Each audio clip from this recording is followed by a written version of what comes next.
हरिः ओं चन्द्रमः मनसो जातश्चक्षुः सूर्यो अजायत श्रोत्रः द्वारस्य प्राणस्य मुखादग्निरजायत दीपो ज्योतिरपरब्रह्म दीपो ज्योतिर्जनार्दनः दीपो हरत मे पापं पूजः दीपनमुस्तुते शुभं भवतु कल्याणम् आरोग्यं सुखसम्पदम् आत्मज्योतिप्रकाशाय दीपज्योतिर्नमोस्तुते।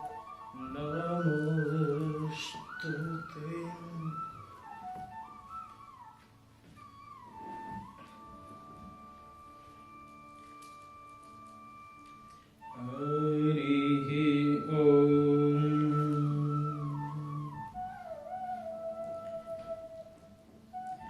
श्री गणेशाय नमः।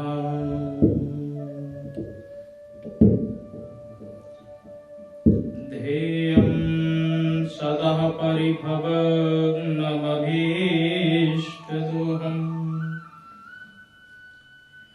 तीर्थास्पदं शिविविरञ्चनुतं शरण्यम्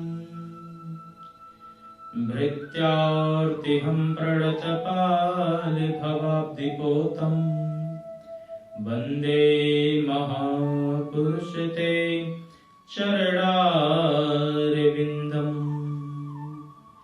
शान्ताकारं भुजगशयनं पद्मनाभं सुरेशं विश्वाधारं गगनसदृशं मेघवर्णशुभांगं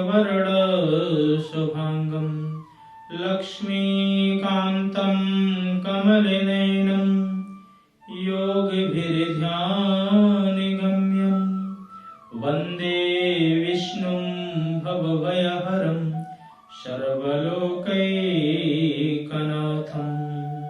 सर्वलोकैकनाथम् नारायणं नमस्कृत्यं नरं चैव नरोत्तमं देवीं सरस्वतीं व्यासं ततो जयमुदीरयेत्। शब्द्वारनिको क्षाणिके आयो तेरे द्वार, हे यशोमति के लाडले जरा मेरी ओर निहार।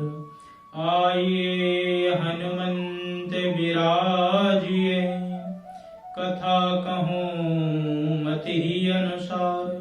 प्रेम भरी गादी धरूं, सुविराजिए पवन कुमार, सुविराजिए पवन कुमार।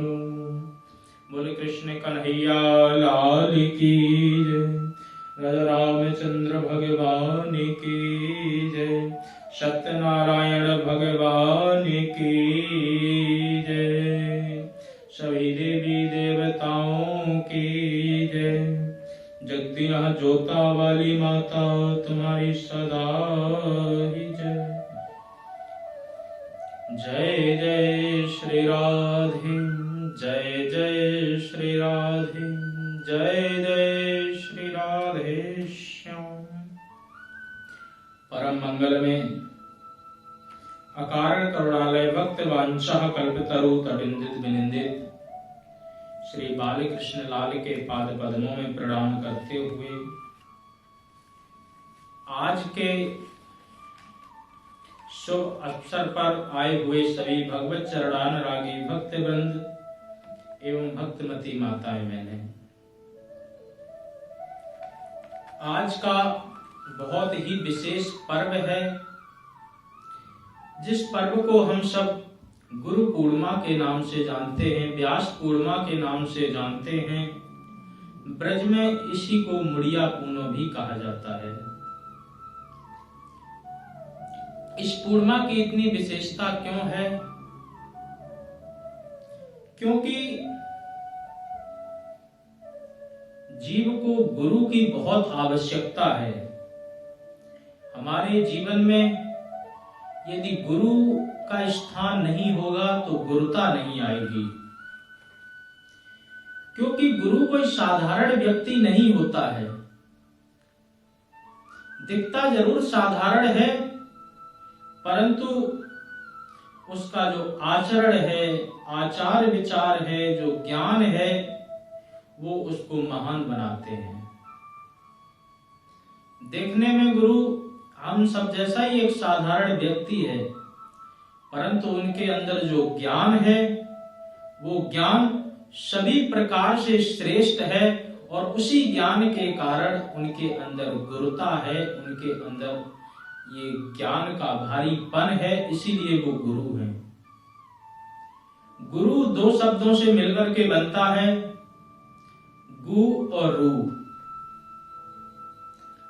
तो जो पहला शब्द है गु, ये अंधकार का प्रतीक है, और दूसरा शब्द जो रू है वो प्रकाशो तेजोमय है। इसीलिए कहते हैं गुकारा अंधकारस्यात् रुकारा तन निरोधता। जो गु है वो अंधकार है और जो रू है वो प्रकाश है, जो आपको अंधकार से प्रकाश की ओर लेकर के जाए, उसका नाम गुरु है। इसलिए गुरु कोई साधारण नहीं होते हैं। गुरुर ब्रह्मा गुरुर विष्णु गुरुर देवो महेश्वरा गुरुर साक्षात परब्रह्म तस्मै श्री गुरवे नमः। यही जब हमारे हृदय में ज्ञान का प्रकाश उदय करते हैं, जब हमारे हृदय में ज्ञान को प्रकट करते हैं, तो ये ब्रह्मा का कार्य करते हैं। तो इसीलिए गुरु को ब्रह्मा कहा जाता है।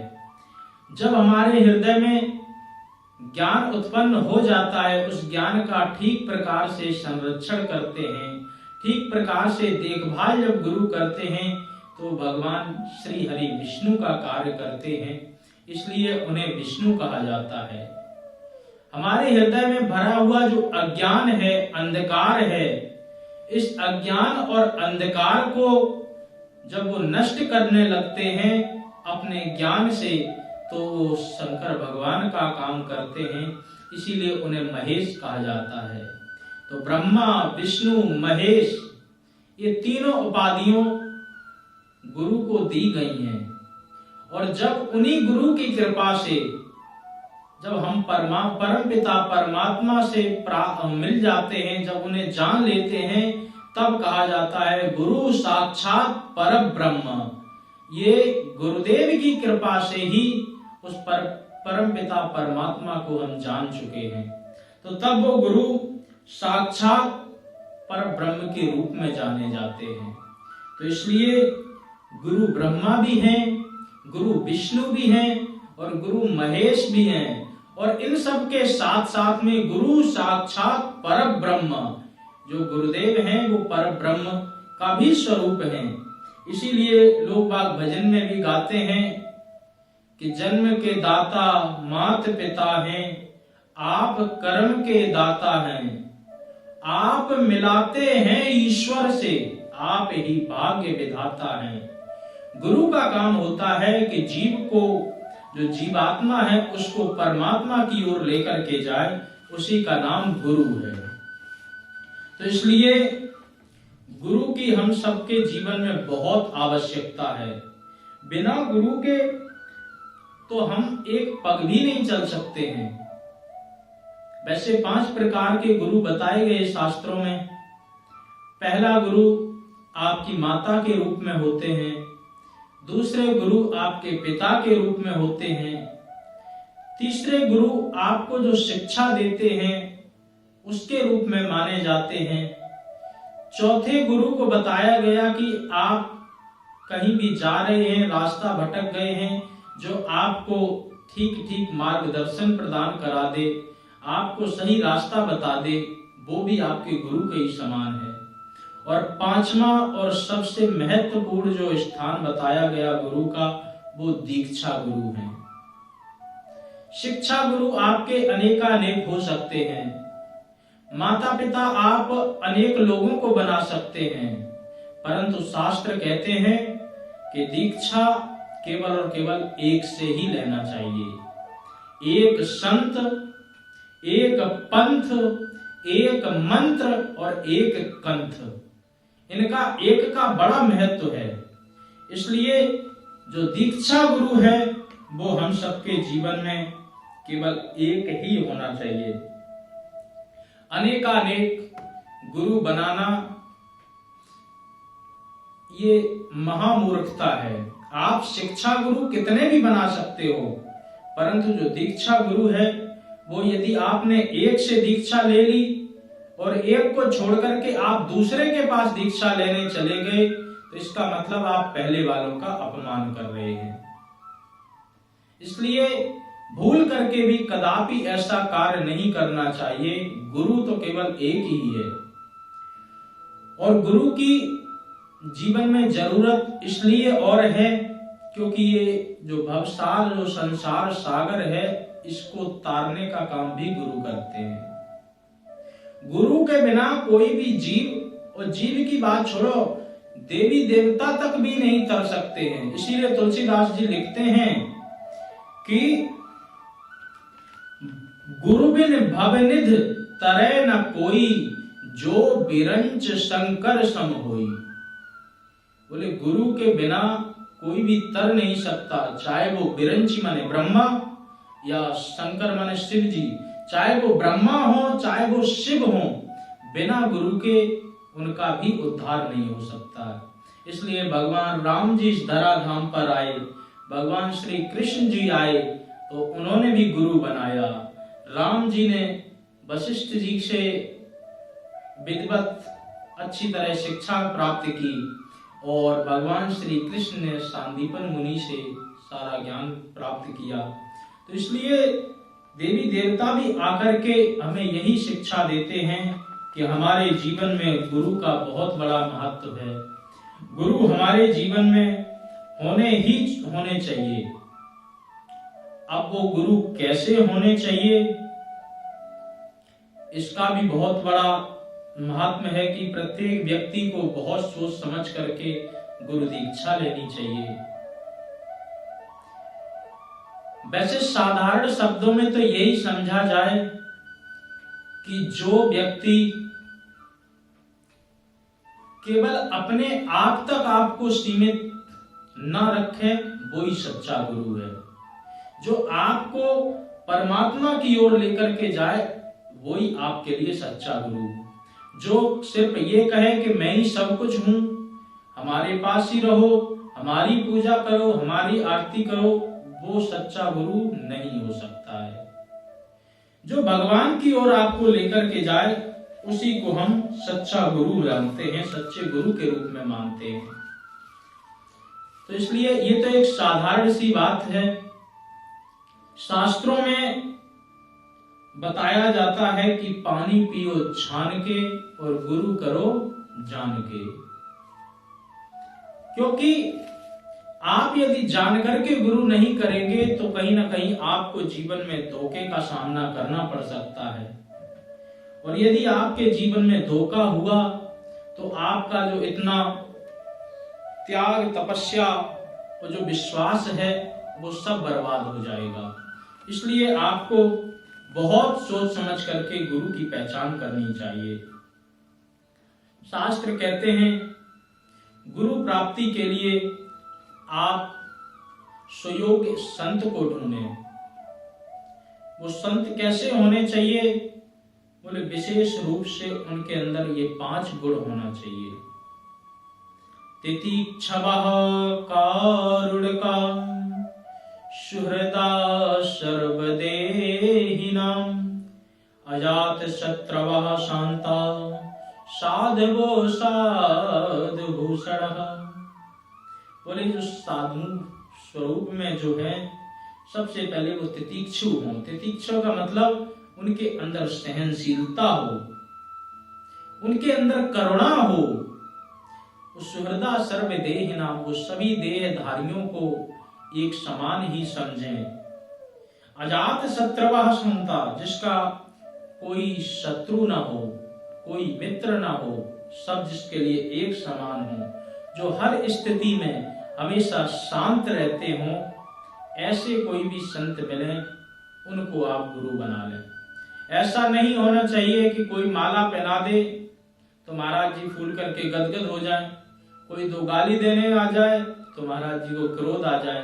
दोनों स्थिति में समम सुखम च दुखम च तथा मानापमानयो, जिसके लिए सुख दुख की स्थिति, मान अपमान की स्थिति समान हो, ऐसे कोई सुयोग्य संत को ढूंढ करके गुरु की तलाश में जाना चाहिए। सुयोग्य संत जब मिल जाएं तो फिर उनको गुरु बना लेना चाहिए। तुलसी देख सुबेश भूलहि मूड न चतुर नर। किसी भी भेषधारी को, किसी ने कोई भी आपको लाल कपड़े पहने मिल जाए, कोई साधु मिल जाए, या कोई भी भागवत करने वाला भागवताचार्य मिल जाए, ऐसे ही आंख बंद करके किसी को गुरु नहीं बनाना चाहिए। सच्चे साधुओं की पहचान होती है ना काऊ की किसी से कोई वो कुछ कहे न कुछ किसी की सुने न काऊ की कहे न अपनी बात, नारायण बा रूप में मगन रहे दिन रात। जो अपने ही एकांत में, अपने ही उस परमपिता परमात्मा के चरणों में जो आनंदित रहे, ऐसे सुयोग्य संत मिले, उन संतों के चरणों में जाकर के बैठना चाहिए। तो जब बैठ करके आपके मन को पूर्ण विश्वास हो जाए, तो पूर्ण विश्वास के बाद में फिर आप उनसे गुरु दीक्षा ले लें, क्योंकि गुरु दीक्षा प्रत्येक जीवन में बहुत जरूरी है। गुरु के बिना किसी का भी कोई कार्य सफल नहीं हो सकता है। कहते हैं कि गुरु दीक्षा यदि नहीं ली है तो फिर आपके किए हुए शुभ कर्म वो पूरी तरह फलीभूत भी नहीं होते हैं। इसलिए दीक्षा बहुत जरूरी है।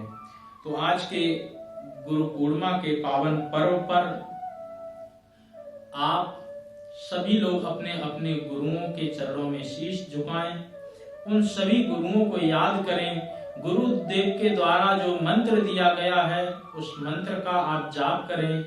साथ ही साथ में गुरुदेव ने जो आपको नियम संयम आचरण बताए हैं, उन सभी नियम संयम आचरणों का भी आप विधिवत रूप से पालन करें। यदि आप ऐसा करने में सफल होते हैं तो समझ लीजिए कि आपकी जो गुरु पूर्णिमा की पूजा है वो आपकी सहज ही गुरु जी को स्वीकार हो जाएगी, और गुरु जी के द्वारा आपको अपने आप ही स्वतः आशीर्वाद भी प्राप्त हो जाएगा। तो इसलिए एक बार प्रेम से बोलिए श्री गुरुदेव भगवान की जय। तो आइए प्रत्येक पूर्णिमा में जो श्री सत्यनारायण भगवान की कथा करते आ रहे हैं, तो उसी कथा में अब हम धीरे धीरे प्रवेश करें। श्री सत्यनारायण भगवान की कृपा प्राप्त करने के लिए जिन लोगों ने धनराशि की सेवा दी हुई है, उन सभी के परिवार के लिए हम भगवान से प्रार्थना करते हैं कि उन सबके परिवार में सभी प्रकार की शांति, उन्नति और समृद्धि का वास हो। भगवान की कृपा उन पर सदा बनी रहे और वो आपके चरणों में इसी प्रकार से अपनी भक्ति को, रति को लगाते रहें। तो आइए अब हम श्री सत्यनारायण भगवान की कथा में प्रवेश करें। बोल सत्यनारायण भगवान की जय। तो इस संसार में जितनी भी कथाएं हैं, जितने भी व्रत अनुष्ठान हैं, वो सब एक ही ओर संकेत करते हैं कि प्रत्येक व्यक्ति को, प्रत्येक जीव आत्मा को अपने कल्याण के साधन की खोज करनी चाहिए, अपने आप को जागृत करना चाहिए, क्योंकि हम सब सोते हुए पड़े हैं। देखने में जग रहे हैं परंतु वास्तव में हम सब सो रहे हैं। सपने की दुनिया में तो हम सो ही रहे हैं। मोह निशा सब शोभनिहारा, देखऊं स्वप्न अनेक प्रकारा। अनेक प्रकार के स्वप्न देख रहे हैं। दिन में भी एक दिवा स्वप्न होता है, रात्रि में तो होता ही होता है। कई लोग दिन में भी सपने देखते हैं। तो हम अज्ञानता से परमात्मा की माया में उलझ करके दिन रात सोने का ही अपना जो स्वप्न रूपी सोना है, हम उसी में सोते रहे जा रहे हैं। यह सब संसार की मोह रूपी निद्रा है। इसमें सोते सोते जीव का कभी भी कल्याण नहीं हो सकता है। प्रत्येक व्यक्ति को भगवान का आसरा लेना चाहिए। भगवान की कृपा से वो जब जाग जाता है तो जाग करके फिर अपने कल्याण की ओर भागता है। किसी ने पूछा कि पता कैसे चले कि ये जीव सो रहा है कि जाग रहा? बोले, जिस व्यक्ति के अंदर से विषय विलास आदि जो काम क्रोध लोभ मोह ये सब जिनका धीरे धीरे दमन होने लगे तो समझ लेना चाहिए कि वो जाग रहा है। जाने जीव जबई जग जागा, जब सब विषय विलास विरागा। जब उसके जीवन से सारे विषय सारे विलास सब चले जाएं तो समझ लेना चाहिए कि ये व्यक्ति अब जाग चुका है। और जागने के लिए जीव को क्या करना पड़ेगा? बोले, जागने के लिए जीव को सत्य की खोज करनी पड़ेगी, सत्य की ओर आगे बढ़ना पड़ेगा। और वो सत्य कोई और नहीं है, वो सत्य साक्षात भगवान श्री हरि का ही नाम है, भगवान श्री राम का ही नाम है। क्योंकि भगवान शंकर जी सदा सर्वदा इन्हीं की तपस्या में लीन रहते हैं। अनेक वर्षों से भगवान शंकर जी तपस्या कर रहे थे। तो पार्वती जी ने पूछ दिया कि आप ये कई वर्षों तक आप कहाँ खोए रहते हैं, किसमें लीन रहते हैं? तो उन्होंने कहा कि मैं सत्य की खोज करता हूँ और मैंने उस सत्य की खोज कर भी ली है। जहां तक मेरा अनुभव है उस अनुभव के हिसाब से मैं बताता हूँ कि वो सत्य और कोई नहीं, वो परमात्मा का ही साक्षात स्वरूप है, परमात्मा का ही नाम है। इसीलिए भगवान शंकर जी कहते हैं, ओमा कहूँ मैं अनुभव अपना, सत्य हरि भजन जगत सब सपना। सारा संसार स्वप्न है, परमात्मा का नाम केवल सत्य है। इसलिए ऐसे श्री हरि परमात्मा का नाम हम सबको स्मरण करना चाहिए। ऐसे ही सत्य का बखान स्कंद पुराण की रेवा खंड में किया गया है। उसी रेवा खंड में श्री हरि भगवान विष्णु श्री सत्यनारायण भगवान की मनोवांछित फल प्रदान करने वाली जो कथा है उसका वर्णन है। यह सत्य श्री नारायण भगवान की जो कथा है वो भुक्ति मुक्ति के साथ साथ पुत्र पौत्रों को भी प्रदान कराने वाली है। क्योंकि भगवान श्री सत्यनारायण की कृपा से जीव को सब कुछ संभव है, सब कुछ प्राप्त हो जाता है।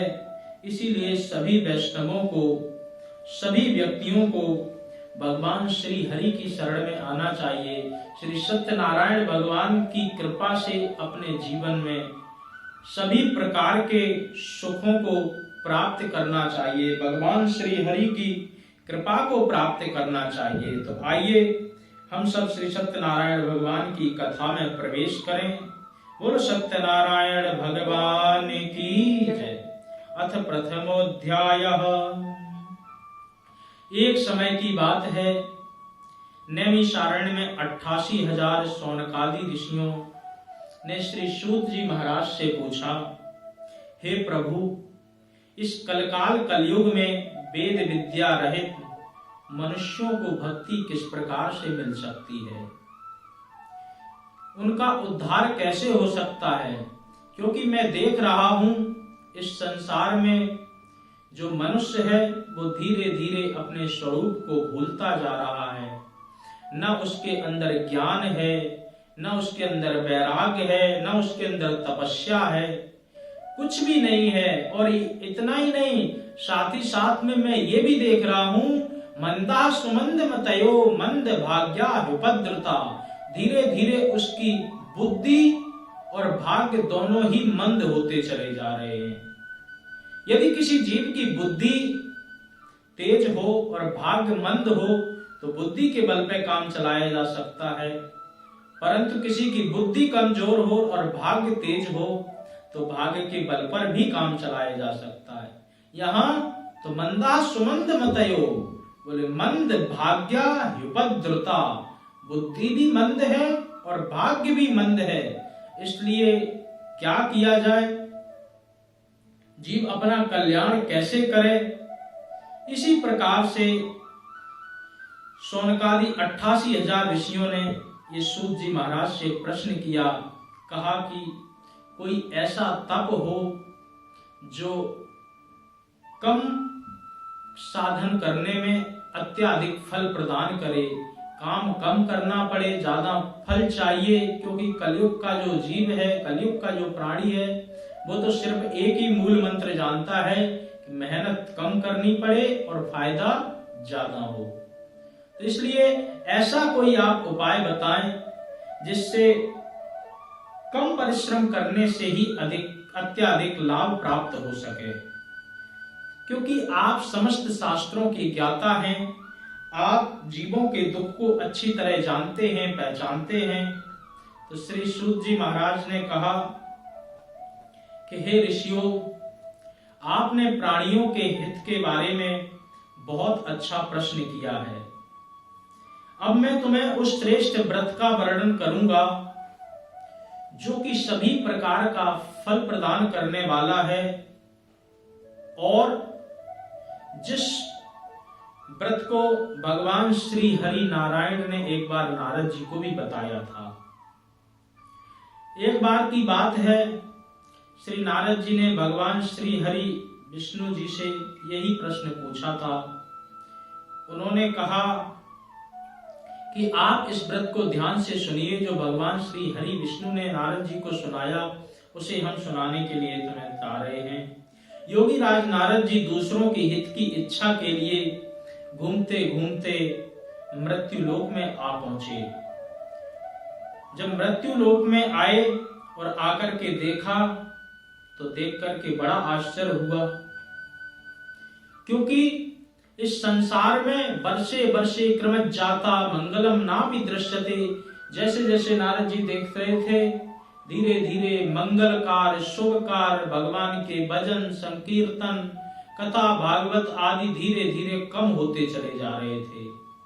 जो जीव है वो विषय भोगों में ही लगा रहता था और धीरे धीरे इन्हीं विषय भोगों में वो मर जाता था और 84 लाख योनियों में भटक करके पुनः फिर जन्म लेता, फिर मर जाता। पुनरपि जननम पुनरपि मरणम पुनरपि जननी जठरे शयनम। ये देख करके नारद जी को बड़ा शोक हुआ, बड़ा दुख हुआ। नारद जी ने चारों ओर देखा, जब उनको कहीं भी शांति नहीं दिखी, जब उनको किसी भी जीव का कल्याण होते हुए नहीं दिखा, तो भगवान श्री हरि विष्णु के पास में गए। वहां जाकर के उन्होंने कहा कि हे प्रभु, आप सभी प्रकार से अत्यंत शक्ति संपन्न हैं, आपकी मन और वाणी भी आपको नहीं पा सकती है। आपका न कोई आदि है, न अंत है, न मध्य है। आप निर्गुण स्वरूप अकारण, न आपका कोई रूप है न रंग है। आपको किसी भी प्रकार से नहीं पाया जा सकता है।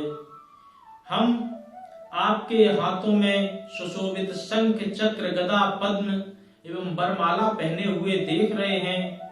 हमारे मन को असीम शांति मिल रही है, परंतु मैं अपने मन की शांति के साथ साथ जीवों के कल्याण के लिए आपके पास में आया हूं।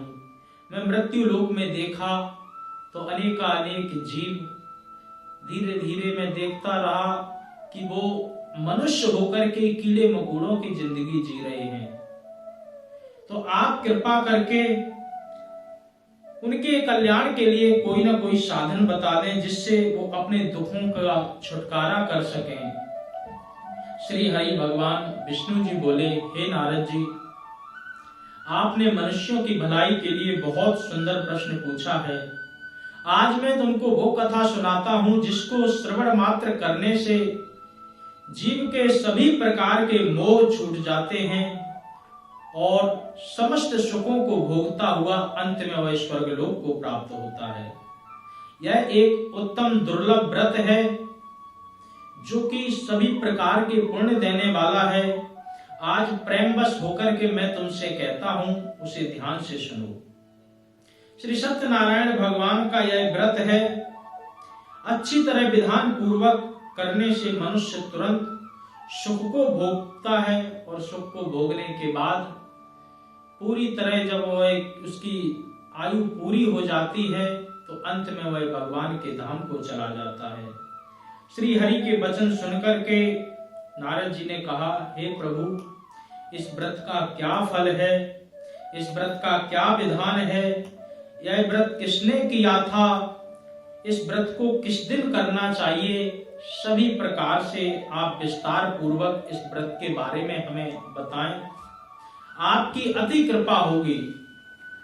नारद जी की बात सुनकर के श्री हरि बोले, दुख व शोक को दूर करने वाला, यह सभी स्थानों पर विजय दिलाने वाला, मनुष्य को भक्ति व श्रद्धा के साथ श्री सत्यनारायण भगवान की धर्म परायण होकर के ब्राह्मणों व बंधु बांधवों के साथ में करनी चाहिए।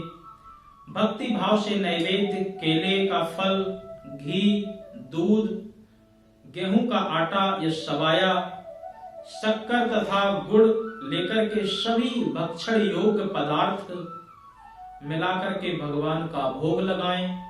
ब्राह्मणों सहित बंधु बांधवों को भी भोजन कराएं। उसके बाद स्वयं भोजन करें। भजन कीर्तन के साथ भगवान की भक्ति में लीन हो जाएं। इस तरह से श्री सत्यनारायण भगवान ने जो नारद जी को व्रत बताया था, इस व्रत से मनुष्य की सारी इच्छाएं पूर्ण हो जाती हैं और इस कलकाल कलयुग में यह मृत्यु लोक में सभी प्रकार से मोक्ष प्रदान करने वाला एक सरल उपाय है। इति श्री सत्यनारायण व्रत कथा प्रथम अध्याय संपूर्णम। श्रीमन्नारायण नारायण नारायण, श्रीमन्नारायण नारायण नारायण, भजमन नारायण नारायण नारायण, भजमन नारायण नारायण नारायण, श्री सत्यनारायण नारायण नारायण, श्री सत्यनारायण नारायण नारायण।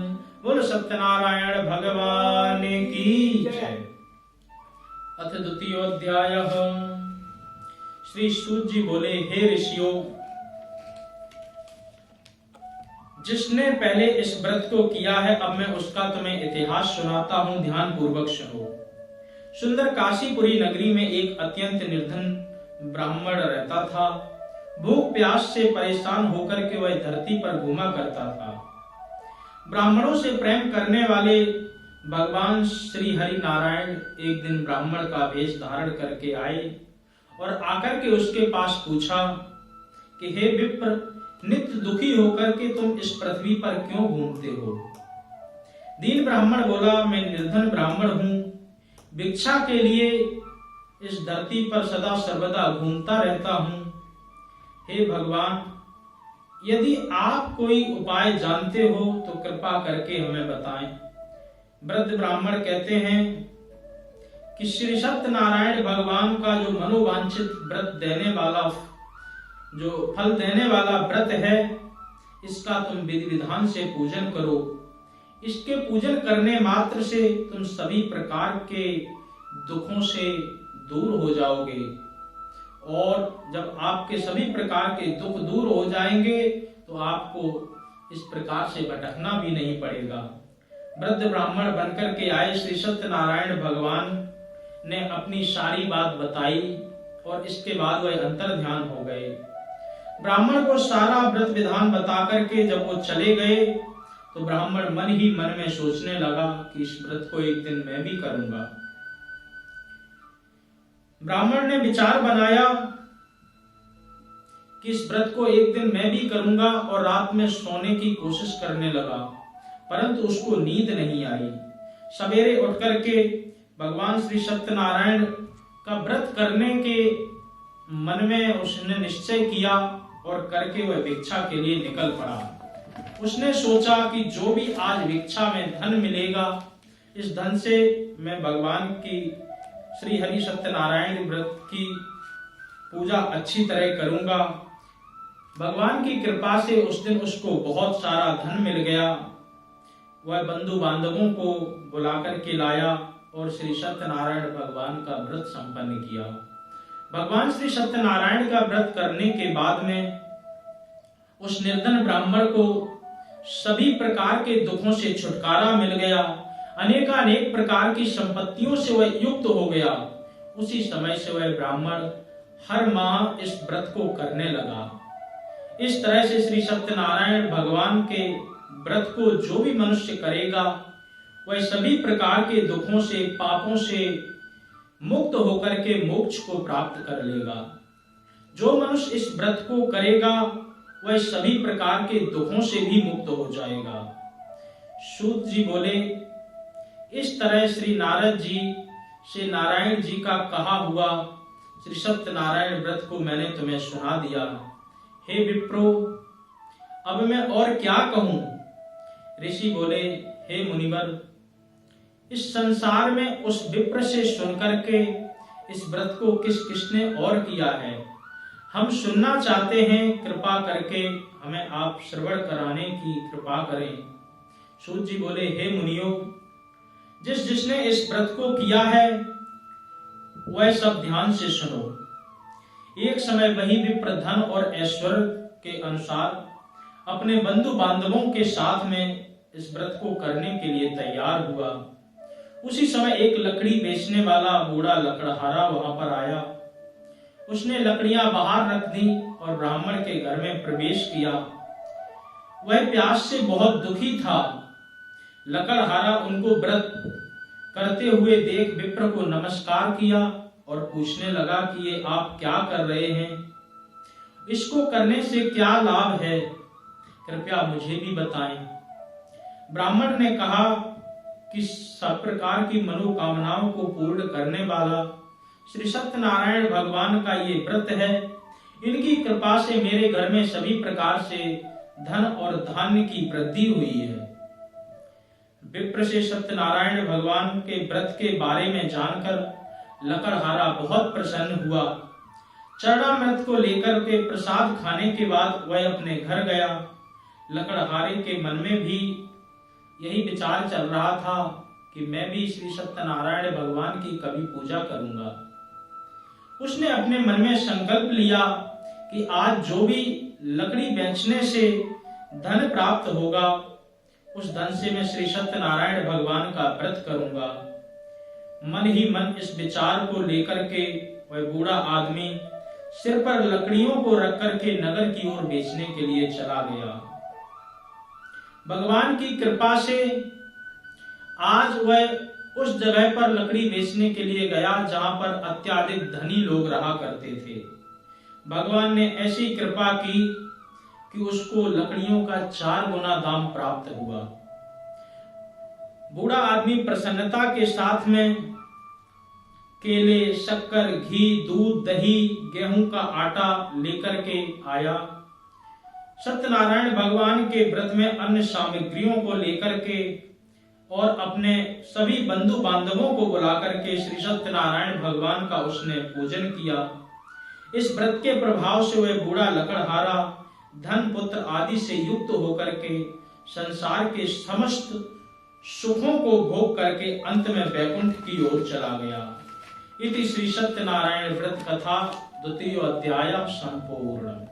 श्रीमन्नारायण नारायण नारायण, श्रीमन्नारायण नारायण नारायण, भजमन्नारायण नारायण नारायण, भजमन्नारायण नारायण नारायण, श्री सत्यनारायण नारायण नारायण, श्री सत्यनारायण नारायण नारायण।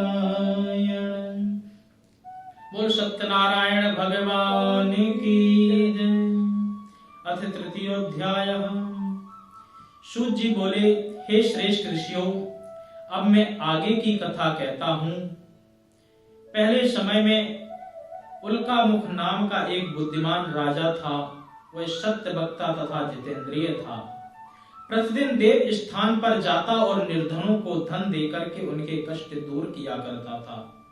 उसकी पत्नी कमल के मुख के समान वाली सती साध्वी भद्रशिला नदी के तट पर उन दोनों ने श्री सत्यनारायण भगवान के व्रत को किया। उसी समय एक साधु नाम का वैश्य आया। उसके पास व्यापार करने के लिए बहुत सारा धन था। राजा को व्रत करते हुए देख उसने विनय पूर्वक पूछा, हे राजन, भक्ति भाव से पूर्ण होकर के आप क्या कर रहे हैं? मैं सुनने की इच्छा रखता हूं, आप मुझे कृपा करके बताइए। राजा बोला, हे साधु, मैं अपने बंधु बांधवों के साथ पुत्र की प्राप्ति के लिए एक महान शक्तिमान श्री सत्यनारायण भगवान का व्रत पूजन कर रहा हूं। राजा के वचन सुन साधु आदर से बोला, हे राजन, मुझे भी इस व्रत का सारा विधान कहिए। आपके कथनानुसार मैं भी इस व्रत को करूंगा, क्योंकि मेरी भी कोई संतान नहीं है। इस व्रत को करने से निश्चित रूप से मुझे संतान प्राप्त होगी। राजा से व्रत का सारा विधान सुन करके व्यापार से निवृत्त होकर के वह अपने घर गया। साधु वैश्य ने अपनी पत्नी को संतान देने वाले इस व्रत के बारे में बताया। कहा, जब भी मेरी संतान होगी तो मैं इस व्रत को जरूर करूंगा। साधु ने इस तरह से वचन अपनी पत्नी लीलावती के साथ में कहे। एक दिन लीलावती पति के साथ में आनंदित होकर के सांसारिक धर्म में प्रवृत्त हो गई। भगवान श्री सत्यनारायण की कृपा से वह धीरे धीरे गर्भवती भी हो गई। 10वें महीने में उसने एक सुंदर कन्या को जन्म दिया। दिनों दिन वह ऐसे बढ़ने लगी जैसे मानो शुक्ल पक्ष का चंद्रमा बढ़ता हो। माता पिता ने अपनी कन्या का नाम कलावती रखा। एक दिन लीलावती ने मीठे शब्दों में अपने पति को याद दिलाया कि आपने सत्यनारायण भगवान के जिस व्रत को करने का संकल्प किया था, उसको करने का समय अब नजदीक आ गया है। आप इस व्रत को कर लीजिए। साधु बोला, हे प्रिय, इस व्रत को मैं अपनी कन्या के विवाह पर करूंगा। इस प्रकार से अपनी पत्नी को आश्वासन देकर के वह नगर की ओर चला गया। कलावती पिता के घर में रहकर के वह वृद्धि को प्राप्त हुई।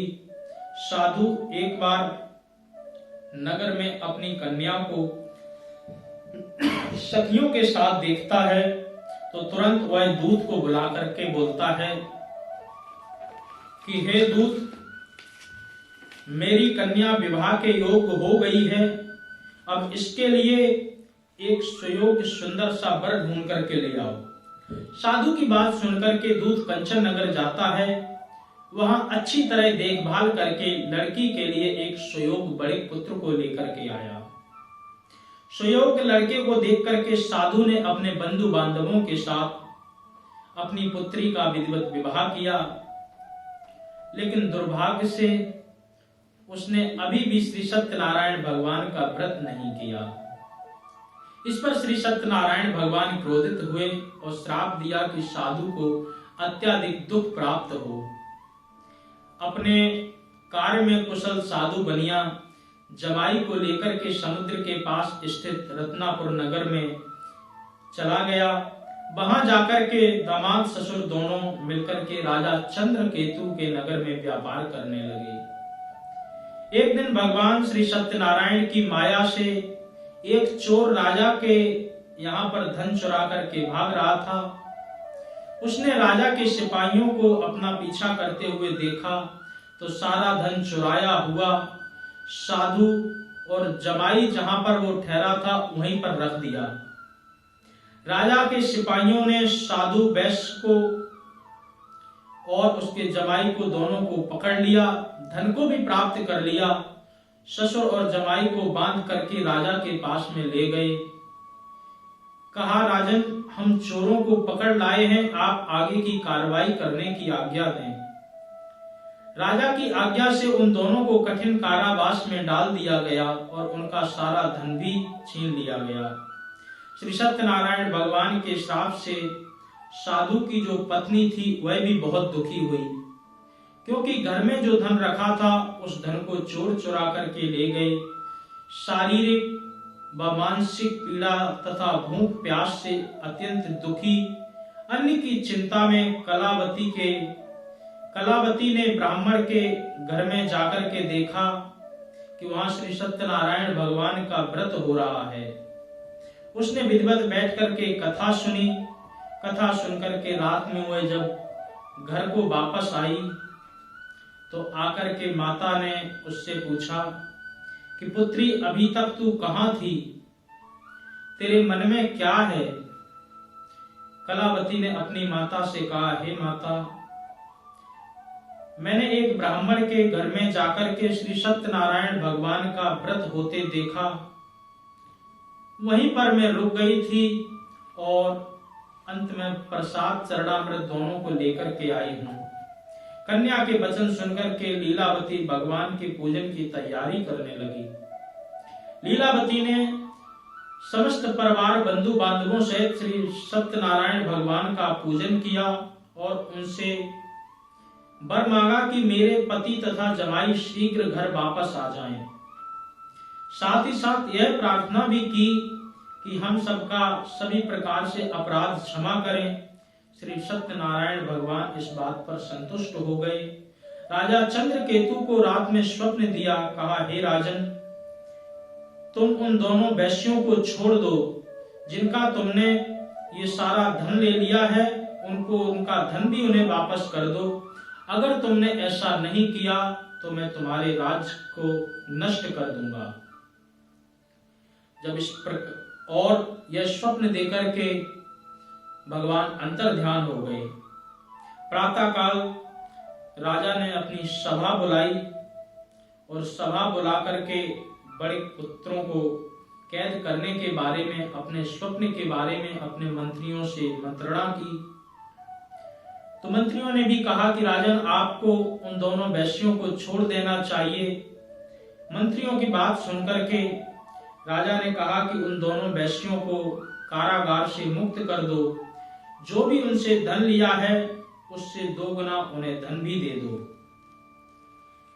जैसे ही ससुर और दामाद दोनों राजा के समक्ष आए, राजा ने कहा कि हे महानुभावों, दुर्भाग्यवश तुम्हें कठिन कारावास मेरे कारण भोगने को मिला, परंतु अब तुम्हें किसी प्रकार का भय नहीं है। ऐसा कहकर के राजा ने उन दोनों को नए नए वस्त्राभूषण दिए और उनका जितना धन लिया था 2 गुना धन भी करके उन्हें दिया। दोनों ने राजा को प्रणाम किया और अपनी नगर की ओर यात्रा शुरू कर दी। इति श्री सत्यनारायण व्रत कथा 3य अध्याय संपूर्णम्। श्रीमन्नारायण नारायण नारायण, श्रीमन्नारायण नारायण नारायण, भजमन्नारायण नारायण नारायण, भजमन्नारायण नारायण नारायण, श्री सत्यनारायण नारायण नारायण, श्री सत्यनारायण नारायण नारायण। अथ चतुर्थो अध्यायः। सूत जी बोले, वैश्य ने मंगलाचार कर अपनी यात्रा आरंभ कर दी और वह अपने नगर की ओर चल दिए। उनके थोड़ी दूर जाने पर एक दंडी भेषधारी श्री सत्यनारायण भगवान के ही दंडी भेष धारण करके श्री सत्यनारायण भगवान स्वयं वहां पर आए और आकर के उन्होंने पूछा कि हे साधु, तेरी इस नाव में क्या है? अववाणिक हंसता हुआ बोला, हे दंडी, आप क्यों पूछते हो? क्या आपको धन लेने की इच्छा है? मेरे नाव में तो लता पता बेलपत्र ये सब भरे हुए हैं। वैश्य के कठोर वचन सुनकर के दंडी स्वामी बोले, भगवान करे आपका कथन बिल्कुल सत्य हो, जैसा आपने कहा वैसा ही हो। कुछ दूर जाकर के समुद्र के किनारे दंडी स्वामी बैठ गए। साधु वैश्य ने नित्य क्रिया के पश्चात अपनी नाव को ऊपर उठते देखा तो अचंबा माना, और नाव में बेलपत्र आदि देख करके वह मूर्छित होकर के जमीन पर गिर पड़ा। मूर्छा खुलने के बाद अत्यंत शोक में डूब गया, तथा उसका जो दामाद था उसने कहा, आप क्यों चिंता करते हैं? आप शोक ना मनाएं, ये वही दंडी स्वामी का श्राप है जिनसे आपने झूठ बोला था। इसलिए हम सबको उनकी शरण में जाना चाहिए, तभी हमारी मनोकामना पूर्ण होगी। दामाद की बात सुनकर के साधु दंडी स्वामी के पास में पहुंचा और अत्यंत भक्ति भाव नमस्कार होकर के उनसे क्षमा मांगने लगा। कहने लगा कि मैंने जो भी आपसे असत्य वचन कहे हैं उनके लिए आप मुझे क्षमा कर दें। ऐसा कहकर के महान शोकातुर होकर के वह दंडी स्वामी के सामने ही रोने लगा। दंडी स्वामी ने उस साधु को क्षमा किया और कहा कि हे बड़े पुत्र, मेरी आज्ञा से तुम्हें बार बार दुख प्राप्त हुआ, क्योंकि तुम मेरी पूजा से विमुख हो गए थे। साधु बोला, हे भगवान, आपकी माया को ब्रह्मा इंद्र आदि देवता भी नहीं समझ सकते हैं, तो मैं आपके स्वरूप को कैसे समझ पाऊंगा? मैं एक अज्ञानी ठहरा हूं। आप प्रसन्न होइए, अब मैं सामर्थ्यानुसार आपकी पूजा करूंगा। मेरी रक्षा करो, पहले के समान मेरी नौका में धन को भी भर दो। साधु वैश्य के भक्ति पूर्वक वचन सुन करके भगवान प्रसन्न हो गए और उसकी सारी इच्छाओं को पूर्ण कर दिया। इस प्रकार से भगवान सारी इच्छाओं को पूर्ण करके अंतर्ध्यान हो गए। ससुर और जमाई जब नाव में आए तो नाव को पुनः धन से भरी हुई देखी, तो फिर वही अपने अन्य साथियों के साथ श्री सत्यनारायण भगवान का पूजन अपने मन में ठान करके नगर की ओर चल दिए। जब नगर के नजदीक पहुंचे तो दूत को घर पर खबर भेजने के लिए भेज दिया।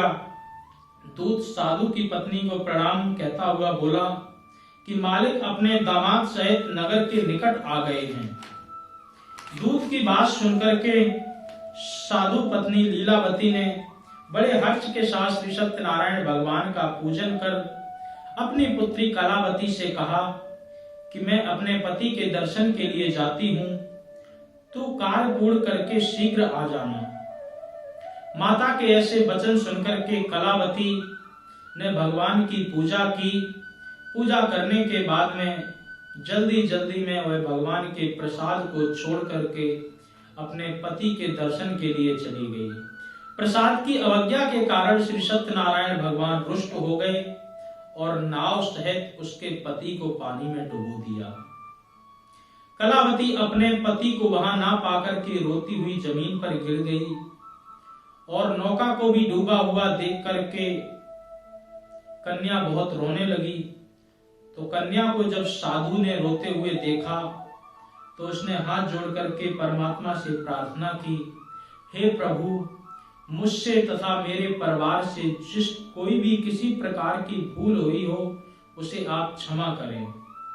साधु के दीन वचन सुनकर के श्री सत्यनारायण भगवान प्रसन्न हुए और वहीं से आकाशवाणी की कि तेरी कन्या मेरे प्रसाद को छोड़ करके आई है और इस प्रकार से उसने मेरे प्रसाद की अवज्ञा की है, इसलिए उसका पति अदृश्य हो गया है। यदि वह घर जाकर के मेरे प्रसाद को पूर्ण करती है, मेरे प्रसाद को ग्रहण करती है, तो उसका पति उसको अवश्य प्राप्त होगा। ऐसी आकाशवाणी सुनकर के कलावती घर पहुंची, भगवान का विधिवत पूजन किया। पूजन करने के बाद में उसने प्रसाद को भी ग्रहण किया। फिर अंत में आकर के उसने पति के दर्शन किए। इसके बाद साधु अपने बंधु बांधवों सहित श्री सत्यनारायण भगवान का विधि विधान से पूजन करने लगा। इस लोक में उसने अनेकानेक वर्ष तक सभी प्रकार के सुख भोगे और अंत में वह स्वर्गलोक को चला गया।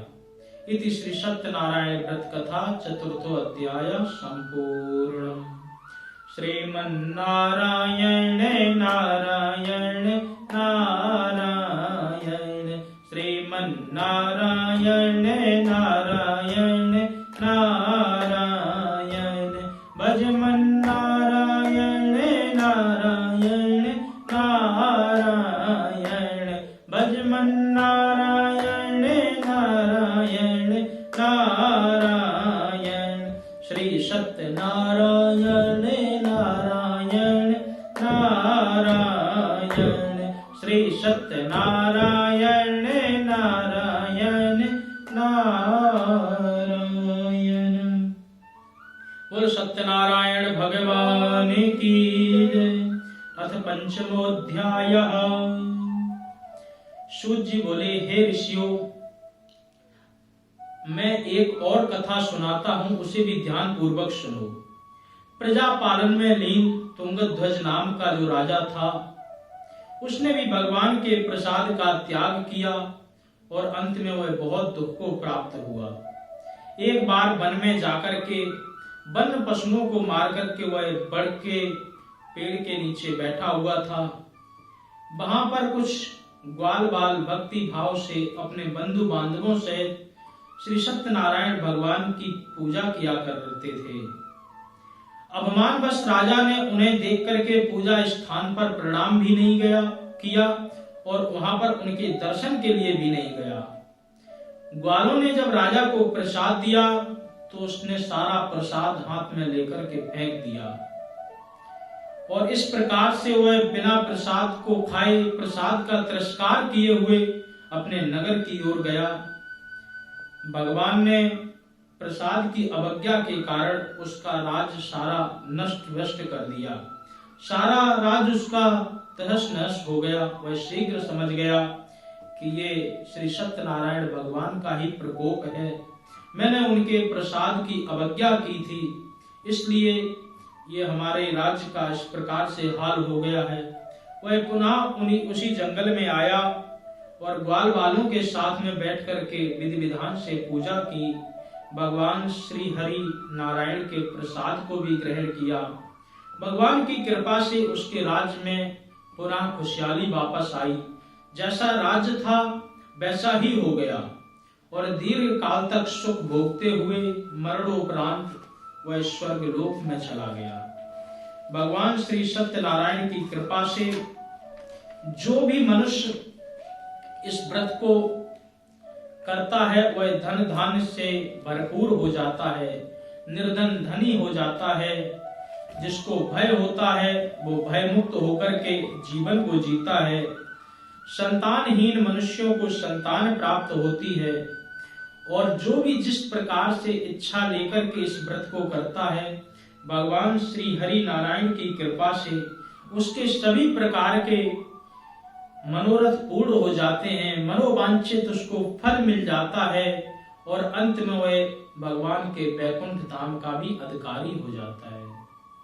इसलिए सूत जी बोले, इन्होंने पहले जिस व्रत को किया था, अब मैं उनके दूसरे जन्म की भी कथा कहता हूं, उसे भी ध्यान पूर्वक सुनो। वृद्ध शतानंद ब्राह्मण जो था वो अगले जन्म में सुदामा का जन्म लेकर के आया और भगवान से मित्रता करके अपने जीवन का उद्धार किया। लकड़हारा अगले जन्म में निषाद बनकर के आया और भगवान श्री राम जी की सेवा करके उनको नाव से पार करा करके उसने अपने जीवन को धन्य किया। उल्कामुख नामक जो राजा थे वो आगे चल के दशरथ के रूप में हुए और अंत में उन्हें भी वैकुंठ प्राप्त हुआ। साधु नाम से जो वैश्य था वो मूरध्वज बना। अपने पुत्र को आरे से चीर करके भगवान जब परीक्षा लेने के लिए आए तो मूरध्वज ने अपने पुत्र को आरे से ही चीर दिया और चीर करके कहा कि हमारे पुत्र को ही आप ग्रहण कर लें। इसकी भी एक कथा है। भगवान नर और नारायण जब भगवान मूरत ध्वज के पास में गए अर्जुन के साथ में, तो अर्जुन सिंह के रूप में और भगवान साधु के रूप में थे। तो बोले कि हमारा जो सिंह है वो केवल मनुष्य का ही मांस खाता है, तो इसलिए हम आपके द्वार पर आए हैं। तो राजा सत्यपरायण था, भगवान परीक्षा लेने के लिए ही आए थे। भगवान को परीक्षा देने के लिए राजा ने अपने पुत्र को आरे से चीर दिया, कहा कि ये मेरा पुत्र है, आपका सिर इसका मांस ग्रहण कर सकता है। तो भगवान पुनः प्रसन्न हुए और प्रसन्न होकर के पुत्र को भी जीवित कर दिया और अंत में उसको भी स्वर्गधाम प्राप्त हुआ।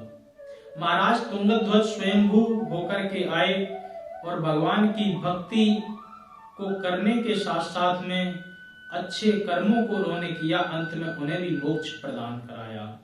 इति श्री सत्यनारायण व्रत कथा पंचमो अध्याय संपूर्णम्।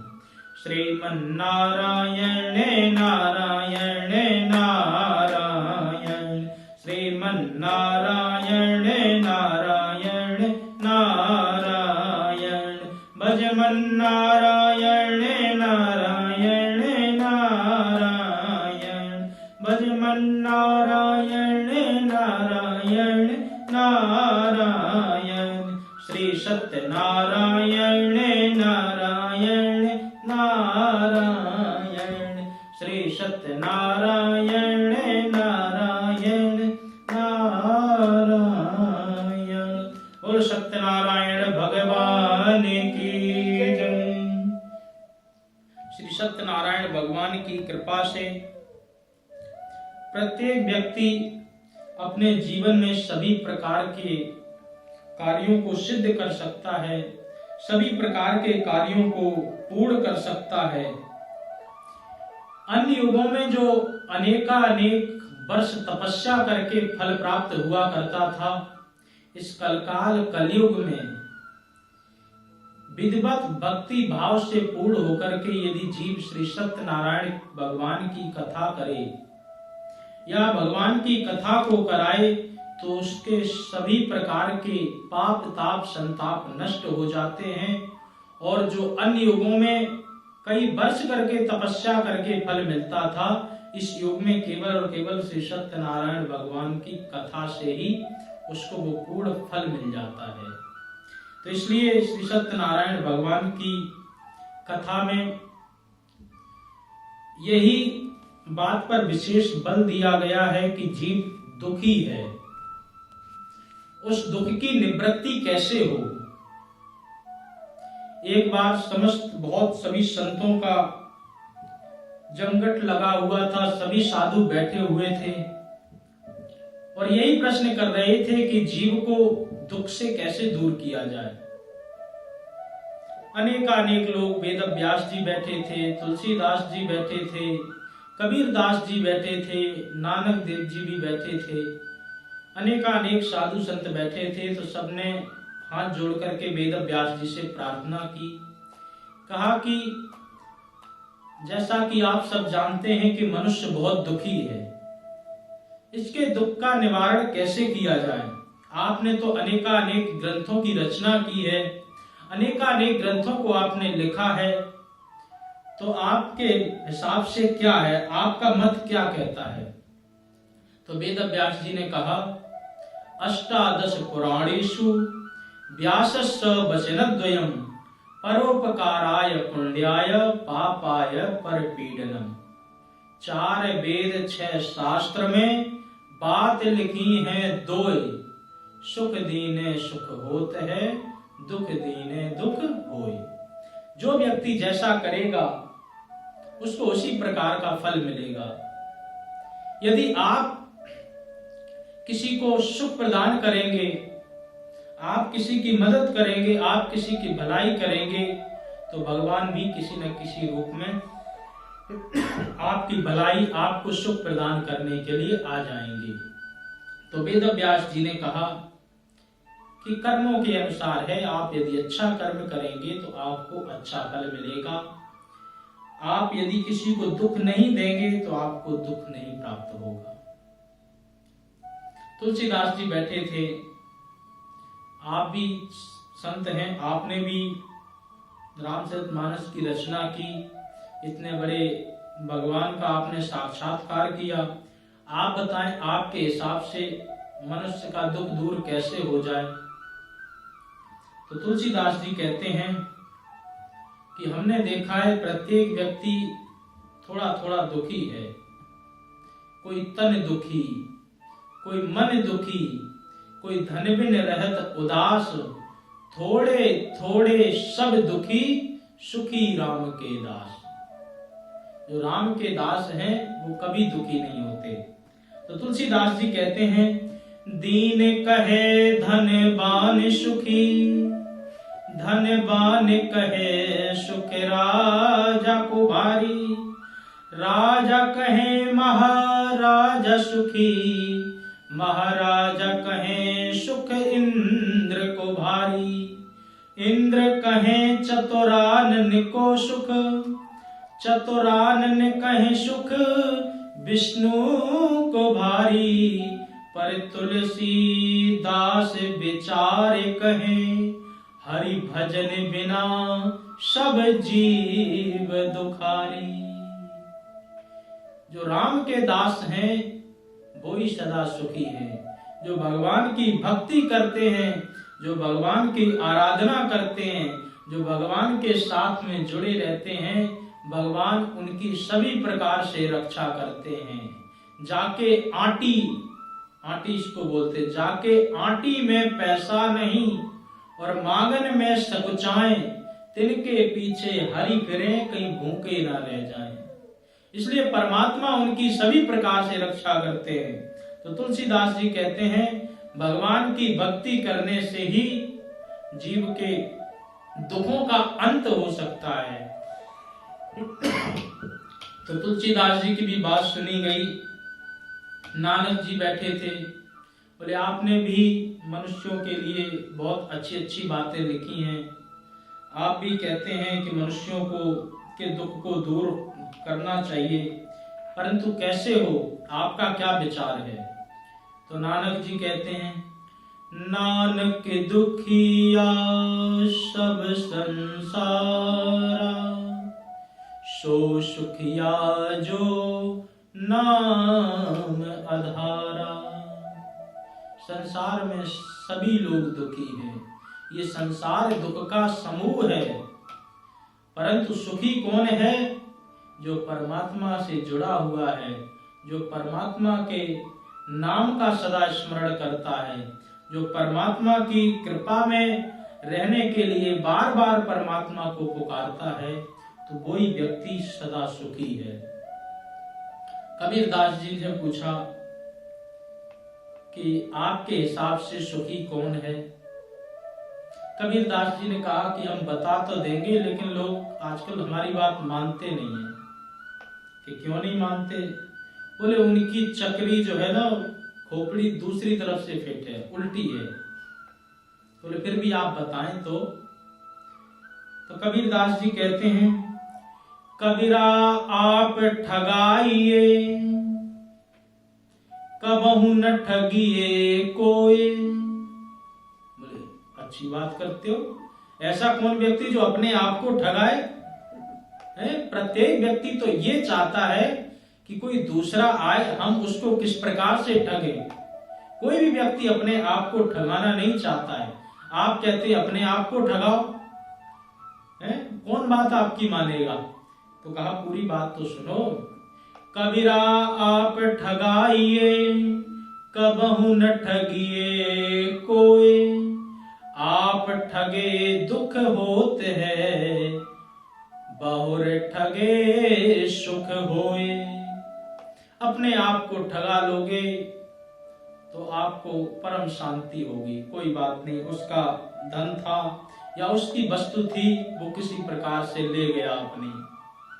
और यदि दूसरे को ठगोगे तो मन में वो सदा चुभती रहेगी कि हमने उसके साथ में ऐसा कर दिया, और बाद में उस चीज को चुकाने के लिए बार बार आपको इस धरती पर आना पड़ेगा और आकर के उस चीज को चुकाना पड़ेगा। तो इसलिए कबीरदास जी कहते हैं कि अपने आप को ठगाओ और आनंद से रहो। लेकिन सच्चाई ये है कि जब हम दूसरे को ठगते हैं तब हमारे मन में संतुष्टि आती है। अगर हम किसी को 3 की चीज 13 में बेच दें तो बड़ा अच्छा लगता है, चलो आज इतने पैसे बन गए। कोई हमको अगर कह दे तो है उसने हमको ठग लिया है, अब कुछ भी हो जाए, ये करेंगे वो करेंगे।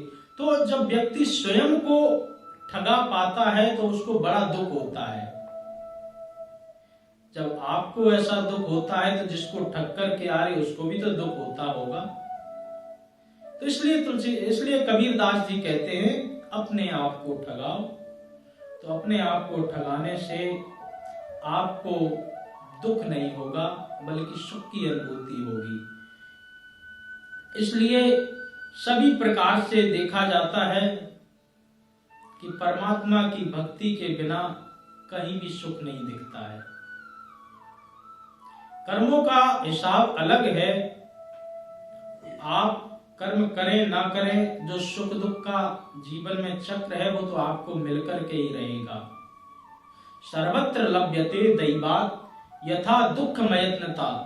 जैसे इस संसार में कोई भी व्यक्ति दुख के लिए कोई काम नहीं करता है फिर भी दुखी होता है, इसी प्रकार से सुख के लिए काम करो ना करो, परमात्मा की कृपा से वो आपको सुख प्राप्त हो ही जाएगा। वो कर्मों की बात है, वो अलग बात है। परंतु जितने भी साधु संत हैं उनका यही मानना है कि परमात्मा की शरण लोगे तो परमात्मा की शरण से आपको आपके जो सभी प्रकार के दुख हैं, दुख सारे दूर हो जाएंगे और अंत में आपको भगवत प्राप्ति भी हो जाएगी। इस संसार सागर से आप पार भी हो जाएंगे। संत ग्रंथ सब जगत के ढूंढ निकाले सार। वो सार क्या है? बोले हरि का नाम जहाज है जो आवे भव पार। परमात्मा का जो नाम है वो जहाज का काम करता है। ये संसार सागर है और सागर को तरने के लिए आपको जहाज का सहारा लेना ही पड़ता है। आप यदि सागर से इधर से उस पार जाएं तो क्या चाहिए आपको? बोट करनी पड़ेगी। इसी प्रकार से ये जीवन रूपी जो संसार है इसको पार करने के लिए परमात्मा नाम रूपी आपको बोट लेनी ही लेनी पड़ेगी। परमात्मा नाम रूपी बोट यदि आपने अपने जीवन में स्वीकार कर ली और अच्छी तरह उस बोट पे आप बैठ गए तो फिर इसकी गारंटी हमारे शास्त्र देते हैं कि एक बार जो परमात्मा की शरण ले लेता है तो परमात्मा उसको भवसागर से पार कर ही देते हैं। लेकिन आप प्रयास तो करें। भगवान तो कहते हैं जो तू आवे एक पग मैं आऊं पग 60 और जो तुम कर रहो काट सो तो मैं लोहे की लाट। आप परमात्मा की तरफ एक पग बढ़ाते हैं तो परमात्मा आपकी ओर 60 कदम खींचे चले आते हैं। भगवान भक्ति से प्रसन्न होते हैं, भगवान प्रेम से प्रसन्न होते हैं, भगवान पूजा पाठ से प्रसन्न होते हैं। भक्ति आदि सभी करें और भक्ति के साथ साथ में जीव को परमात्मा से कोई ना कोई रिश्ता बनाना चाहिए और रिश्ता बनाने के साथ में भगवान से प्रेम जरूर करें, क्योंकि भगवान प्रेम से जल्दी प्रसन्न होते हैं। और यदि हम भगवान से प्रेम नहीं करेंगे तो भगवान प्रसन्न होंगे कि नहीं होंगे इसकी गारंटी नहीं। आप लौकिक जगत में ही देख लीजिए, कोई भी पत्नी अपने पति की खूब पूजा करे, खूब उसको तिलक लगाए, आरती करे, फूल माला पहनाए, मीठा भोग खूब लगाए। जब प्रेम करने की बात आए तो वो पड़ोसी से करने लगे तो क्या पति प्रसन्न होगा? यही हाल हम सबका है। पूजा पाठ हम भगवान की करते हैं, प्रेम संसार से करते हैं, तो फिर परमात्मा की प्राप्ति इतनी सहज कहां। हम पूजा पाठ भगवान की करते हैं तो प्रेम भी परमात्मा से, भगवान से करना चाहिए।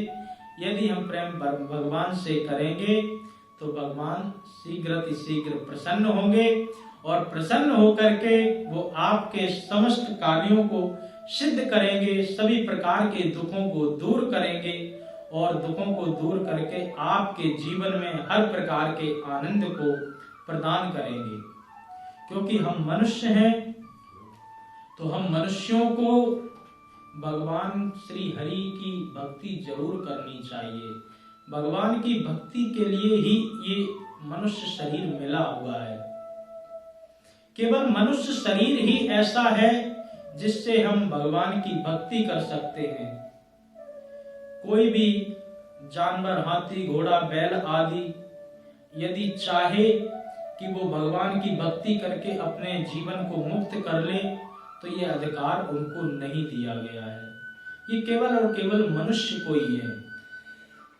इसीलिए कहते हैं खाना पीना सोना पशुओं का है काम, मानुष में सिर्फ एक गुण जपे राम का नाम।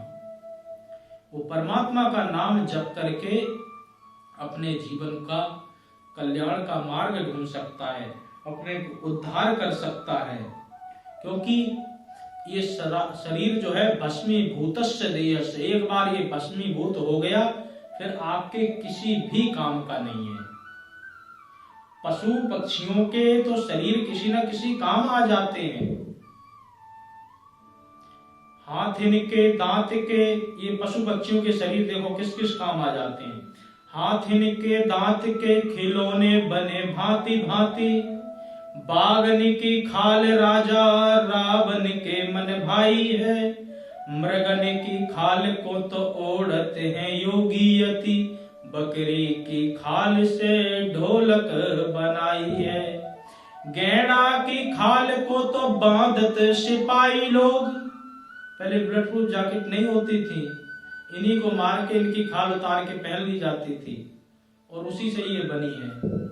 गैंडा की खाल को तो बांधत सिपाही लोग, मृगा की खाल मुनि आसन लगाई है, कहीं कभी दया राम राम के भजन बिन, मानस की खाल कहो किस काम आई है, पशुओं के जूते बने नर का कछु न होए, और जो नर से करनी बने तो नर नारायण सोए।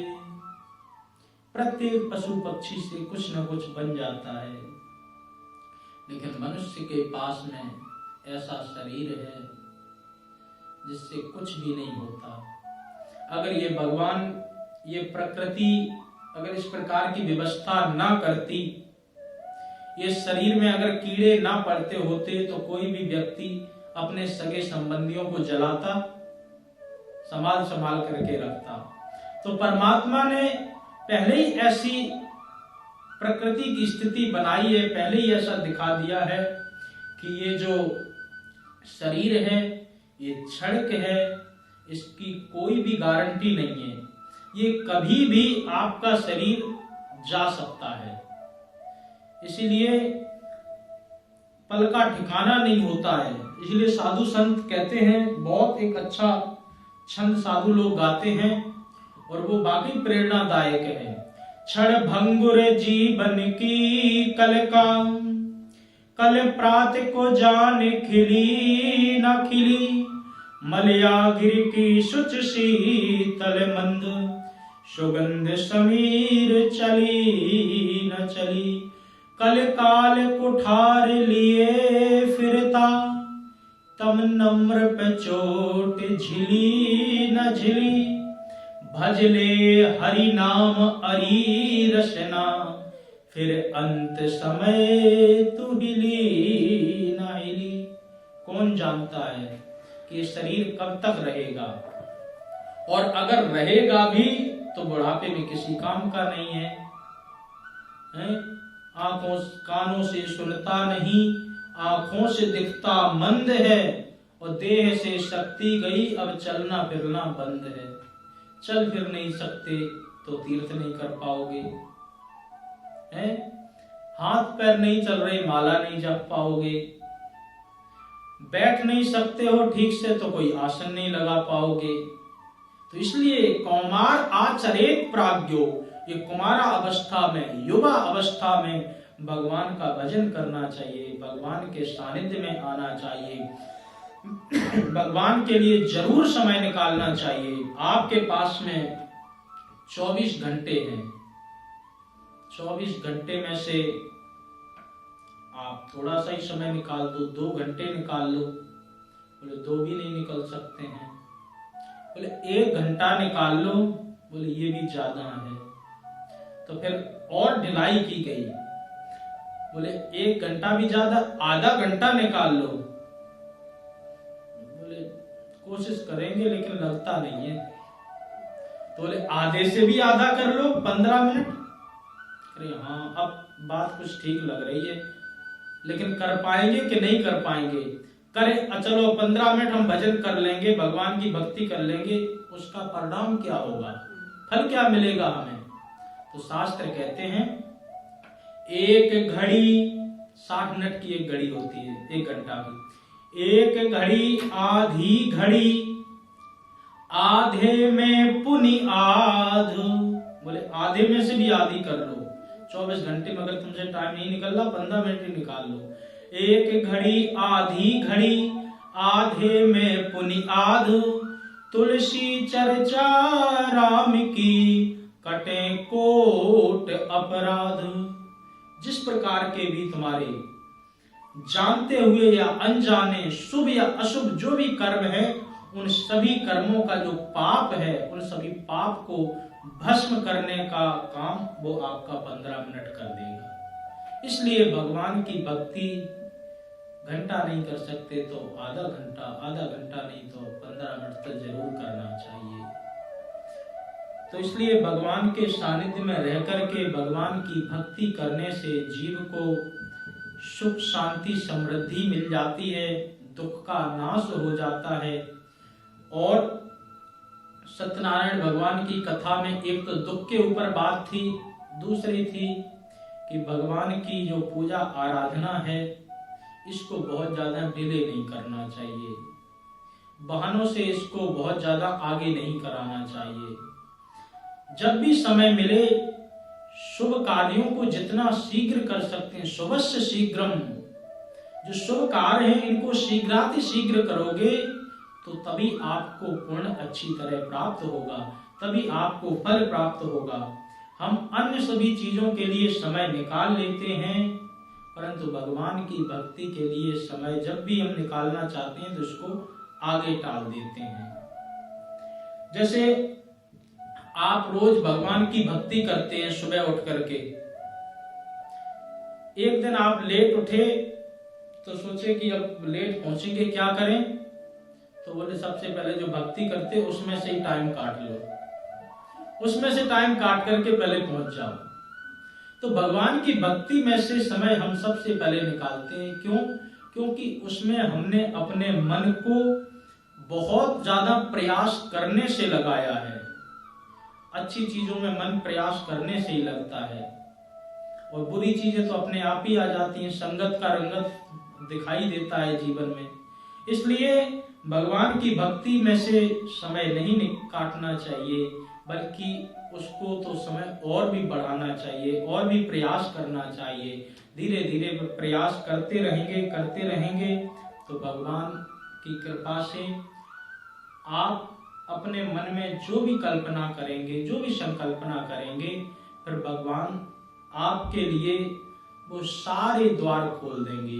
जिसकी भी आपको भक्ति मांगो या मुक्ति मांगो, सुख मांगो, समृद्धि मांगो, कुछ भी मांगो भगवान से। और हम तो कहते हैं भगवान से यदि मांगना ही है तो सिर्फ और सिर्फ इतनी सी बात मांगो कि हे परमात्मा, हमारी बुद्धि सदा सर्वदा शुद्ध रहे, हम किसी का कोई गलत कार्य ना करें, और आपके सानिध्य में हम सदा जुड़े रहे। और क्या मांगना? सुख समृद्धि मांग करके हम उनसे अलग हो जाएंगे, हमें तो प्रयास उनसे जुड़ने का करना चाहिए। जब भगवान के साथ में हम जब जुड़ जाएंगे तो फिर संसार से हम मुड़ जाएंगे। जब संसार से मुड़ जाएंगे तो फिर जो वैकुंठ है, जो जन्मने मरने का जो चक्कर है, या फिर जो दुखों का जो समूह संसार है, इसमें फिर हमें बार बार नहीं आना पड़ेगा। पुनरपि जन्मम पुनरपि मरणम पुनरपि जननी जठरे शयनम, बार बार आना, बार बार इस संसार से जाना, फिर ये सब हमें नहीं भोगना पड़ेगा। इसलिए भगवान की भक्ति करें, भक्ति से अपनी मुक्ति को प्राप्त करें। भगवान श्री सत्यनारायण की जो व्रत कथा है वो जीव को यही संदेश देती है कि सभी प्रकार से जितना भी हो सके भगवान की भक्ति में व्यक्ति को जरूर लीन रहना चाहिए। भगवान के प्रसाद का अनादर नहीं करना चाहिए और भगवान की भक्ति में बहुत ज्यादा विलंब नहीं करना चाहिए। जितनी जल्दी हो सके उतनी जल्दी करने का प्रयास करें। यदि जीव ऐसा करता है तो भगवान उसको सभी प्रकार के फल प्रदान करते हैं, सभी प्रकार से उसकी देखभाल करते हैं और सभी प्रकार से उसके जीवन में जितने भी भय हैं, दुख हैं, कष्ट हैं, उन सभी को निवृत्त कर देते हैं। तो ऐसे श्री सत्यनारायण भगवान की व्रत कथा में हम सब अपना मन लगाएं, हम सब अपने जीवन में व्रत कथा को उतारें और भगवान श्री हरि नारायण की आराधना सदा सर्वदा करते रहें। इसी के साथ में श्री सत्यनारायण भगवान की कथा का आज यही विश्राम। अब हम सब लोग आरती के लिए खड़े होंगे। बोल सत्यनारायण भगवान की जय। अम्बे मात की जय, जगदम्बे माता की जय, सभी देवी देवताओं की जय। जय जय श्री राधे, जय जय श्री राधे, जय जय श्री राधे।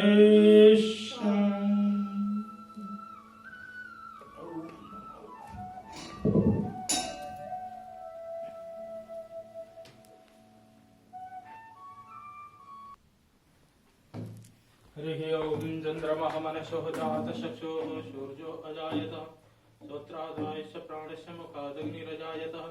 दीपो ज्योतिरपरब्रह्म दीपो ज्योतिः जनार्दनः। दीपो हरति मे पापं पूजः दीप नमोस्तुते। शुभं भवति कल्याणम् आरोग्यं शुभसम्पदम्। आत्मज्योतिः प्रकाशाय दीप ज्योतिर्नमोस्तुते। दीप ज्योतिर्नमोस्तुते। जय लक्ष्मी रमणा स्वामी, जय लक्ष्मी रमणा। सत्यनारायण स्वामी, सत्यनारायण स्वामी, जन पाठक हरणा, जय लक्ष्मी रमणा। रत्न जड़ित सिंहा